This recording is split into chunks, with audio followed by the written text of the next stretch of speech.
শুধু সাংস্কৃতিক নয়, শিশু কিশোরদের জন্য ক্রীড়া, প্রযুক্তি, উদ্ভাবনী ব্যবসা সহ বিভিন্ন ক্ষেত্রে প্রতিযোগিতা চালুর আহ্বান জানিয়েছেন প্রধান উপদেষ্টা অধ্যাপক ডক্টর মোহাম্মদ ইউনূস।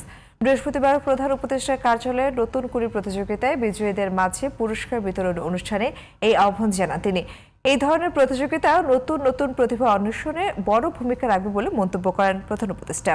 নতুন প্রজন্মকে আন্তর্জাতিক প্রতিযোগিতায় সক্ষম করে গড়ে তুলতে আহ্বান জানান ডক্টর ইউনূস। সাজিদ হোসেনের রিপোর্ট।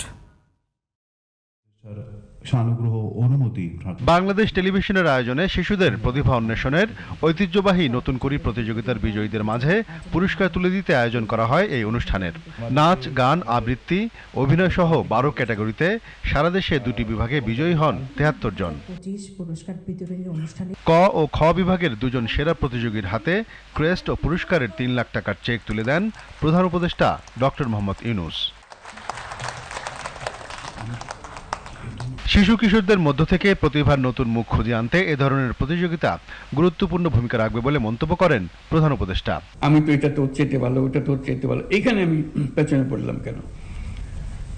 এই যে প্রেরণা আসে, এই প্রেরণাটা সৃষ্টি করা, এটাও প্রতিযোগিতার একটা বড় অংশ।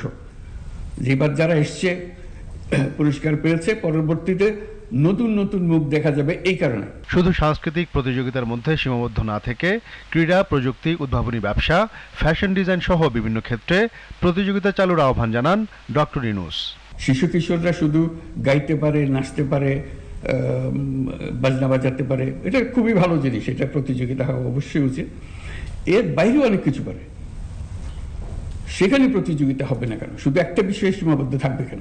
ভালো গায়ক না হতে পারে, কিন্তু আমি ভালো বিজ্ঞানী তো হতে পারি, আমি ভালো ব্যবসায়ী তো হতে পারি। কাজে আমি যেন মনে না করি আমি তো কোনো কাজের না। আশা করি এগুলো বিভিন্নভাবে আমরা রচনা করতে পারবো। ক্রমে ক্রমে একদিনে সব হবে না, কিন্তু বৃহত্তর পরিমণ্ডলে আমার সার্বিক দিক থেকে কেউ যেন, কোনো শিশু যেন বাদ পড়ে না যায়। তার একটা না একটা প্রতিভা আছে। দেশের সীমা ছাড়িয়ে আন্তর্জাতিক প্রতিযোগিতায় নিজেদের সক্ষমতা প্রমাণে কিশোর তরুণদের গড়ে ওঠার আহ্বান জানান সরকার প্রধান। এখান থেকে তারা আন্তর্জাতিক পর্যায়ে চলে যাবে, তো সেটারও ব্যবস্থা করতে হবে। শুধু এখানে দূরে এসে থেমে গেলাম, বাংলাদেশ সেরা হলো, বাকিটা কোথায়? আমরা বাংলাদেশের সীমা ছাড়িয়ে বের হতে চাই। আমরা বাংলাদেশেরও সেরা, আমরা বিশ্বেরও সেরা। অনুষ্ঠানে তথ্য ও সম্প্রচার মন্ত্রণালয়ের পক্ষ থেকে সম্মাননা স্মারক তুলে দেওয়া হয় প্রধান উপদেষ্টার হাতে। Sajjad Hossain, GTV news, Dhaka.